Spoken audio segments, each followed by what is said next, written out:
Ya pemirsa, lalai menerobos lampu merah, pengendara ojek online menabrak pengendara sepeda motor di Menteng, Jakarta Pusat. Korban tewas usai terpental dari sepeda motornya.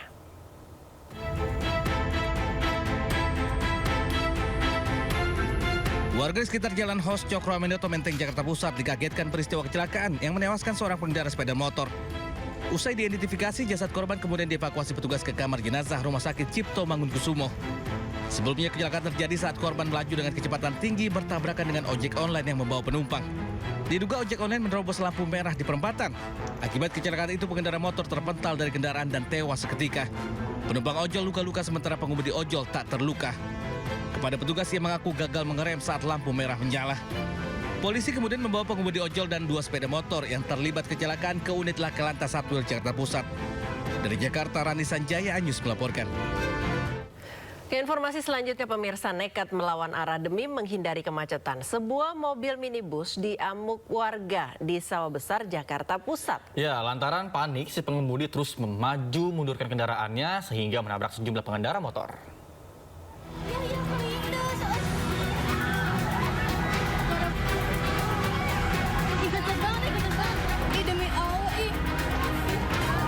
Sebuah mobil minibus nekat menerobos dengan melawan arah di Jalan Gunung Sahari Raya, Sawah Besar, Jakarta Pusat sore tadi. Aksi ugal-ugalan tersebut sontak memancing kemarahan para pengendara yang langsung melakukan pengejaran dan pengerusakan. Sebelumnya, mobil yang dikemudikan oleh seorang pria dengan 1 penumpang wanita itu melaju dari arah Ancol menuju Senen pada Rabu sore. Namun karena terjebak kemacetan, mobil justru nekat mengambil ruas jalan sebaliknya dengan melawan arah. Selain sejumlah kendaraan roda 2 yang mengalami kerusakan akibat ditabrak mobil pelaku, salah seorang pengendara juga dilaporkan mengalami luka-luka dan telah dilarikan ke rumah sakit. Kami mendapatkan informasi ada beberapa korban dalam hal ini yang terserempet saat pengemudi ugal-ugalan ini berbalik arah kepada korban, dalam hal ini pengemudi kendaraan R2. Ini sedang kita datakan, tentunya segera dibawa untuk ke rumah sakit, dan untuk pengguna ataupun pengendara pengemudi ini juga diamankan yang berada di Pos Lantas Kemayoran. Kini pengendara beserta kendaraannya telah diamankan petugas unit Laka Lantas Polres Metro Jakarta Pusat. Polisi juga masih melakukan pemeriksaan dan tes urin kepada pengemudi mobil tersebut. Dari Jakarta, Rani Sanjaya, iNews melaporkan.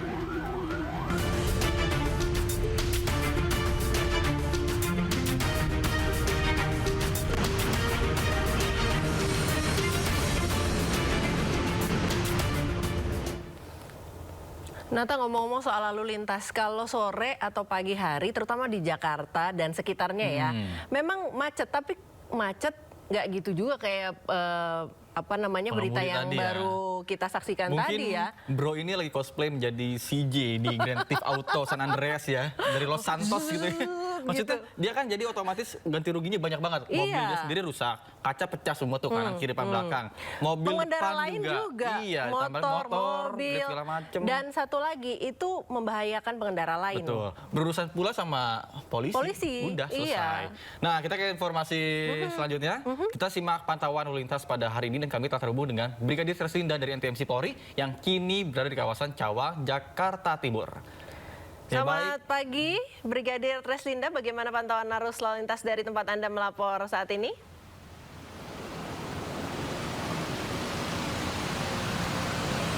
Ya baik, terima kasih rekan saya Nata Arman dan juga Priska di studio.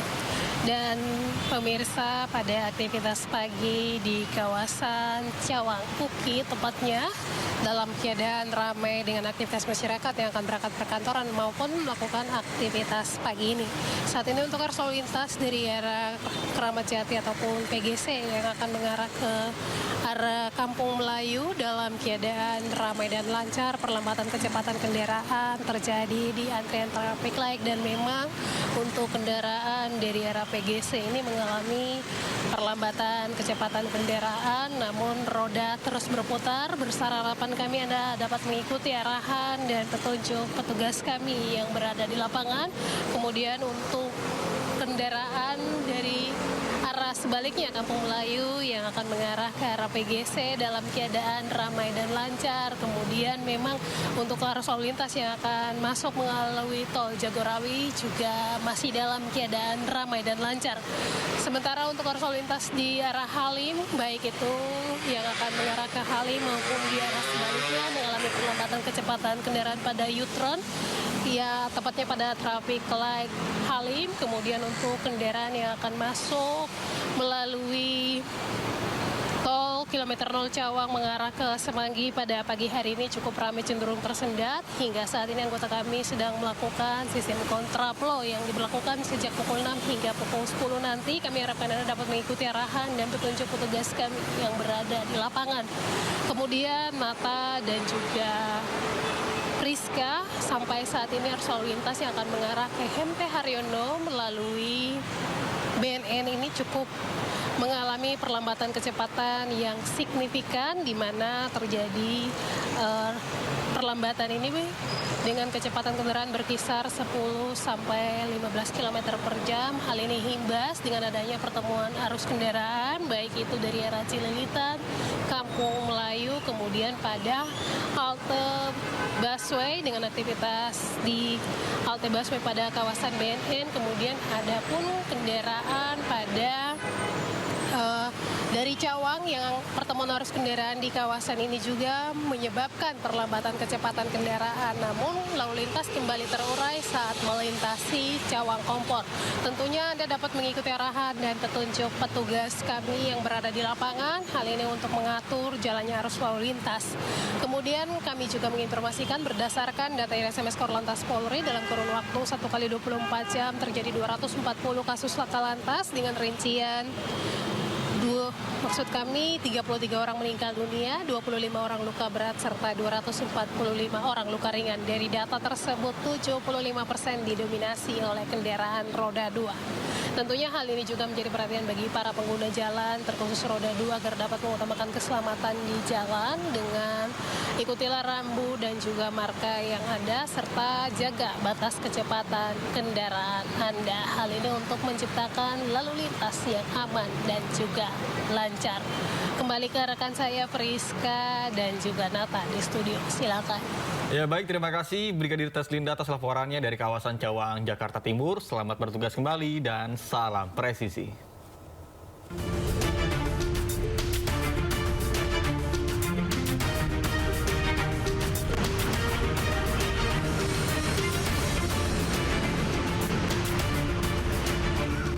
Pemirsa, oknum Brimob yang diduga menganiaya siswa hingga tewas ditetapkan sebagai tersangka. Ya, pelaku telah dipecat tidak dengan hormat dan juga mendapatkan hukuman 15 tahun penjara.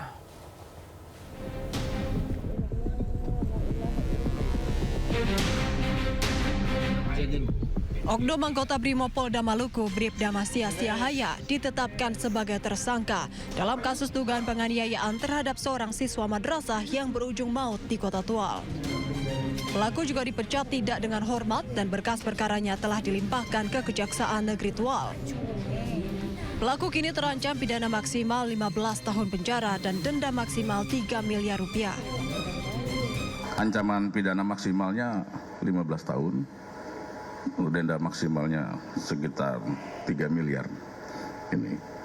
Namun nanti itu proses ada di saat peradilan, saat persidangan. Jadi sekarang ini baru tahap penyerahan berkas dan penelitian kelengkapan formil dan material oleh kawan-kawan Jaksa Penuntut Umum di Kejaksaan Negeri Tual. Polri juga memastikan keluarga korban mendapatkan pendampingan serta perlindungan yang diperlukan selama proses hukum berlangsung.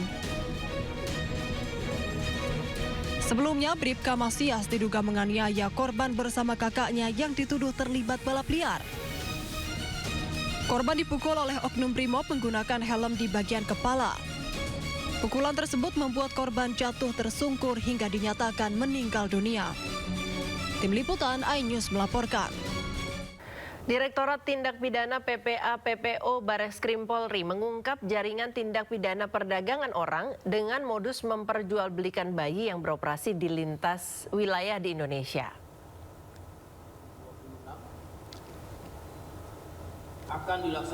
Dalam kasus ini, sebanyak 7 bayi berhasil diselamatkan dari praktik ilegal tersebut. Wakabaris Krim Polri Irjen Pol Nulung Saifuddin menjelaskan bahwa pengungkapan kasus ini merupakan hasil pengembangan dari perkara penculikan bayi sebelumnya di Makassar. Selain itu, penyidik juga berhasil menetapkan 12 orang tersangka berikut barang bukti dan menyelamatkan 7 orang bayi yang menjadi korban. Aktor utamanya sudah kita tangkap pada kasus sebelumnya, itu pada kasus Bilqis. Kemudian modus operandinya memang betul dengan memalsukan dokumen yang berupa surat keterangan lahir dari rumah sakit. Dan ini sekali lagi semuanya murni jual beli, tidak ada penculikan. Pemirsa, penyidik Polda Metro Jaya kembali memeriksa saksi ahli pidana dari Universitas Trisakti Azmi Syahputra. Ya, saksi ahli ini diajukan kubu Roy Suryo CS terkait dengan kasus tudingan ijazah Joko Widodo.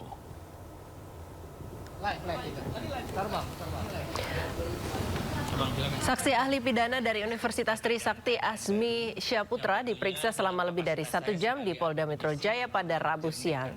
Dalam pemeriksaan, penyidik mengajukan belasan pertanyaan untuk mendalami unsur pidana yang disangkakan kepada Roy Suryo dan rekan-rekannya.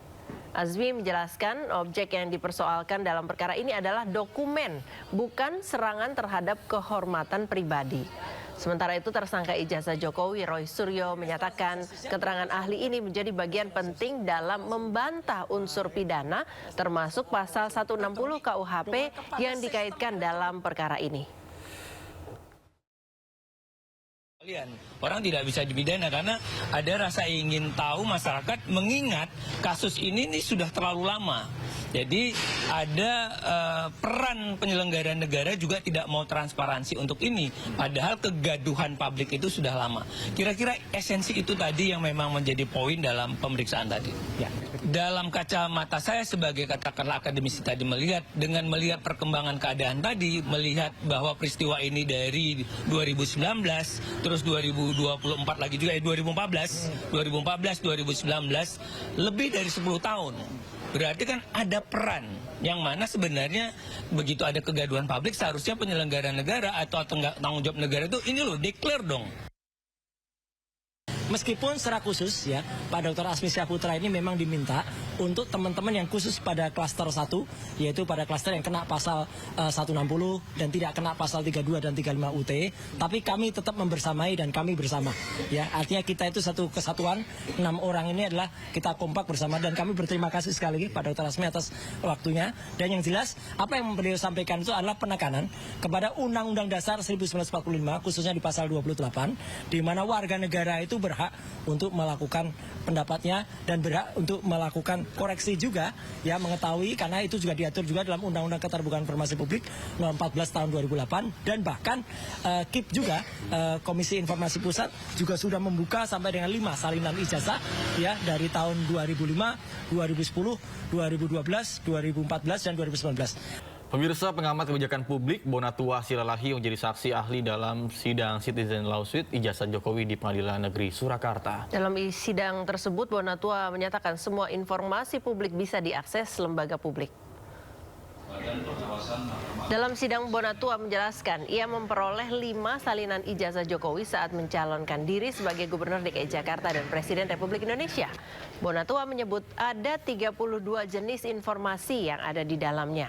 Sementara itu dari KPU Solo, Bonatua belum menerima salinan ijazah dan baru memperoleh salinan hitam putih. Sedangkan yang diminta adalah salinan berwarna atau sama seperti yang di DKI. Kemarin lembaga negara sudah tunai melaksanakan kewajiban itu atau gimana? Belum. Yang Solo belum. Solo itu baru menyerahkan informasi hitam putih. Warna itu juga informasi. Kita meminta informasi warna. Yang berwarna, yang dari Solo ya, ini kan Solo ya, yang diberikan 2 dan itu hitam putih semua.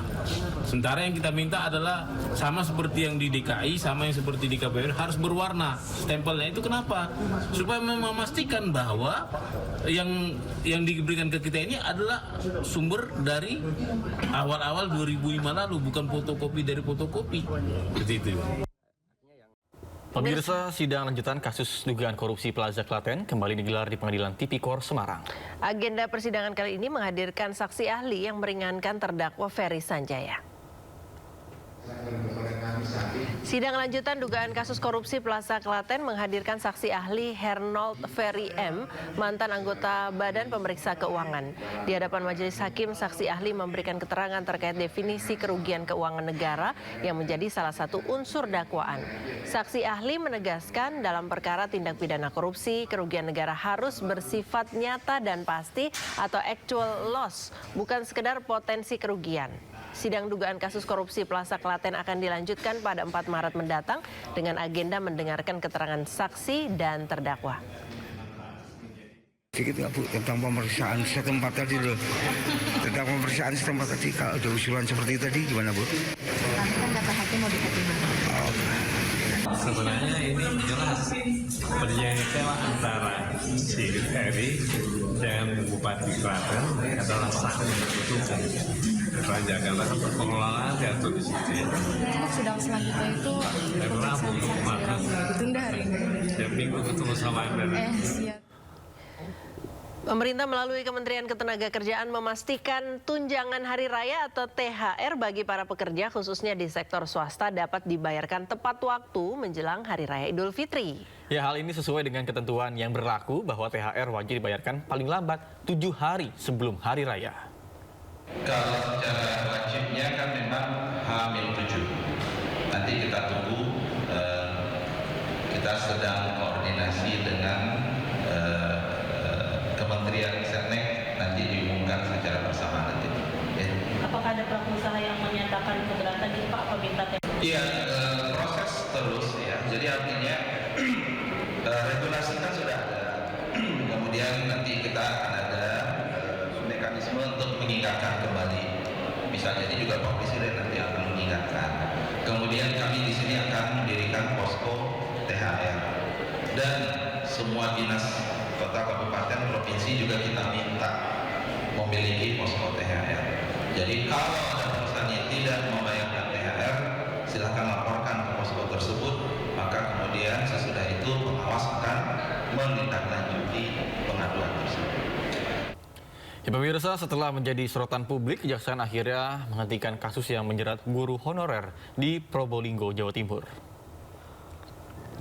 Muhammad Misbahul, seorang guru yang sebelumnya ditetapkan sebagai tersangka. Penetapan tersangka disebabkan karena rangkap jabatan sebagai pendamping lokal desa. Meski ada pelanggaran administratif, perbuatannya dinyatakan tidak tergolong tindak pidana tercela. Kerugian negara pun telah dikembalikan setelah sempat menjalani penahanan. Muhammad Misbahul akhirnya dibebaskan.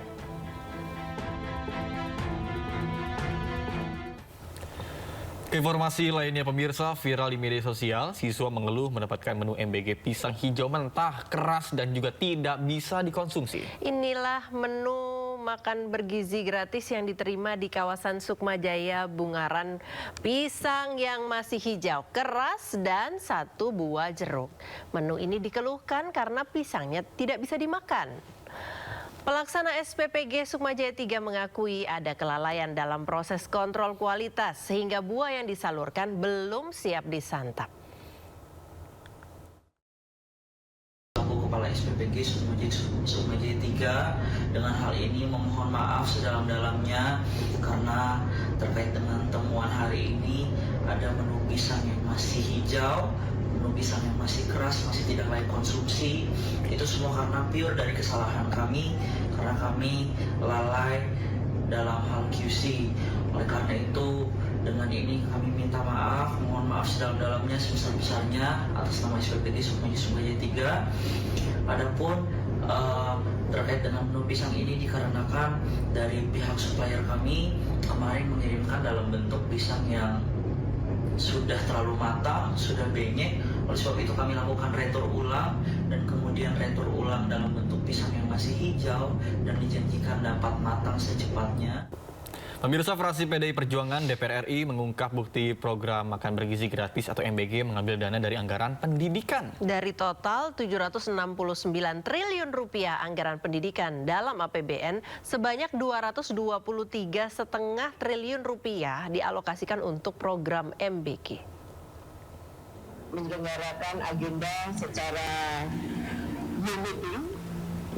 Dalam pernyataannya, Wakil Ketua Komisi 10 DPR fraksi PDIP Esti Wijayanti menyampaikan anggaran pendidikan tahun 2026 sebesar 769 triliun rupiah merupakan anggaran mandatory spending 20% dari APBN sebagaimana perintah Undang-Undang Dasar 1945.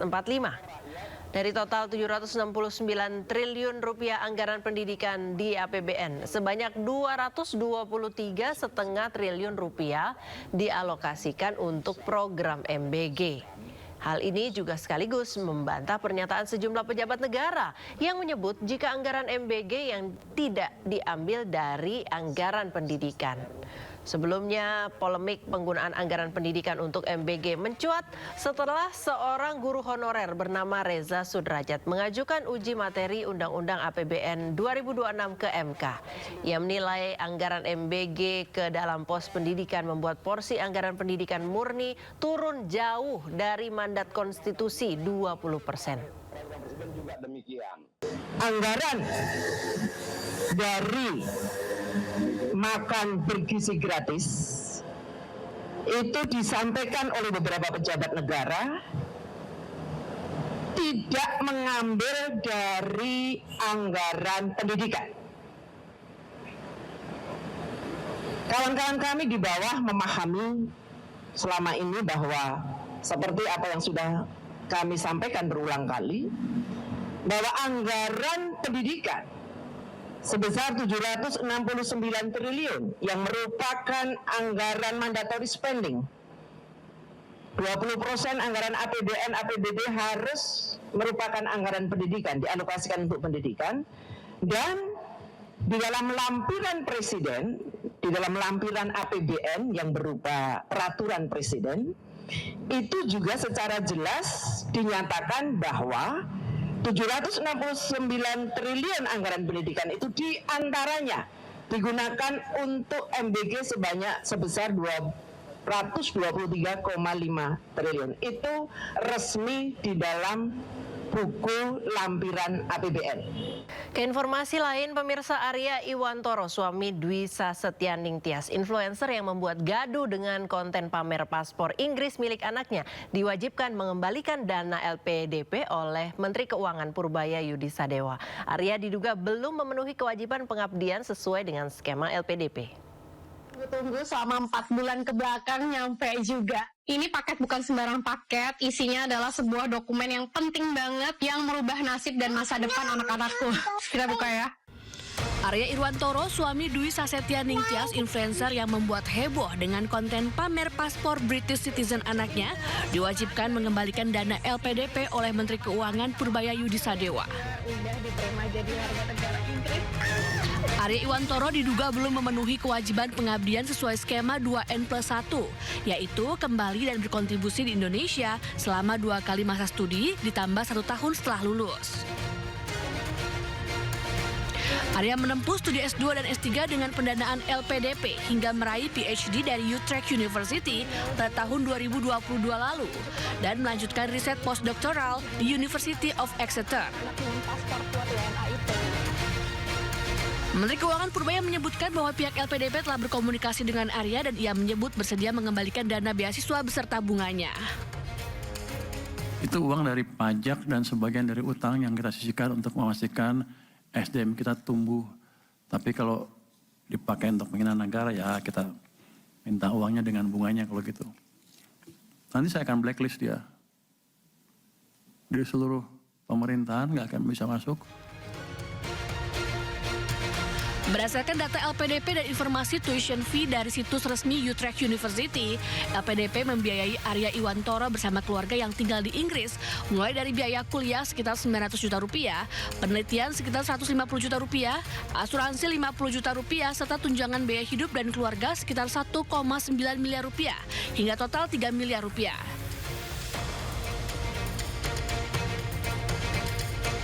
Sementara untuk biaya S3, biaya kuliah Rp0 karena dibiayai universitas. Penelitian sekitar 300 juta rupiah, asuransi 4 tahun sekitar 100 juta rupiah, tunjangan dan biaya hidup sekitar 4,3 miliar rupiah, sehingga total 4,7 miliar rupiah. Jadi total keseluruhan 7,7 miliar rupiah. I know the world seems unfair, tapi cukup aku aja yang WNI, anak-anakku jangan. Kita usahakan anak-anak dengan paspor kuat WNA itu. Let's go. Usai viral di media sosial, Sasetia Ningtyas pun mengunggah tulisan permohonan maaf. Ia menyebut video tersebut dibuat sebagai bentuk rasa kecewa dan frustasi sebagai WNI terhadap kondisi Indonesia. Tim Liputan, iNews melaporkan. Sementara itu, nama publik figur Alyssa Soebandono dan Isyana Saraswati terseret dalam perbincangan soal penerima beasiswa Lembaga Pengelola Dana Pendidikan. Terkait hal itu, keduanya menegaskan bahwa mereka bukan penerima beasiswa LPDP.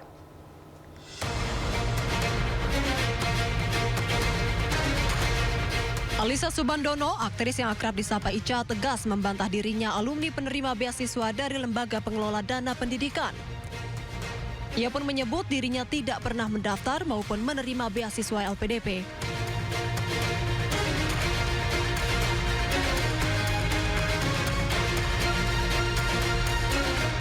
Ia juga menjelaskan pendidikan sarjananya ditempuh di Monash University dengan biaya pribadi. Dan untuk jenjang magister, Alyssa mendapat beasiswa dari London School of Public Relations. Sementara itu, penyanyi sekaligus musisi Isyana Saraswati juga meluruskan kabar yang menyebut dirinya penerima beasiswa LPDP.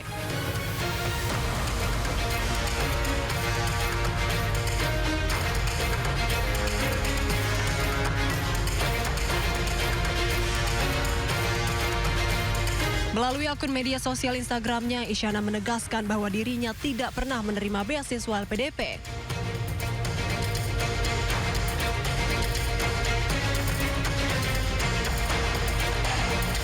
Diketahui, Isyana menempuh pendidikan musik di Nanyang Academy of Fine Arts Singapura untuk program diploma, sebelum melanjutkan studi di Royal College of Music Inggris untuk jenjang sarjana dan magister.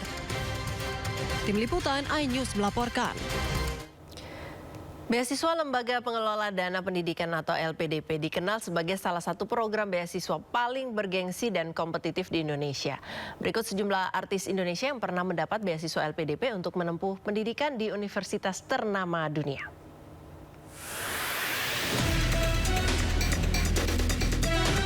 Pertama, Maudy Ayunda, aktris sekaligus penyanyi tersebut menempuh studi S2 di Stanford University, Amerika Serikat. Kedua, Tasya Kamila, mantan penyanyi cilik ini studi S2 di Columbia University, Amerika Serikat. Kemudian ketiga, Gita Gutawa, putri komposer Erwin Gutawa tersebut menempuh studi S2 di London School of Economics and Political Science atau LSE di Inggris.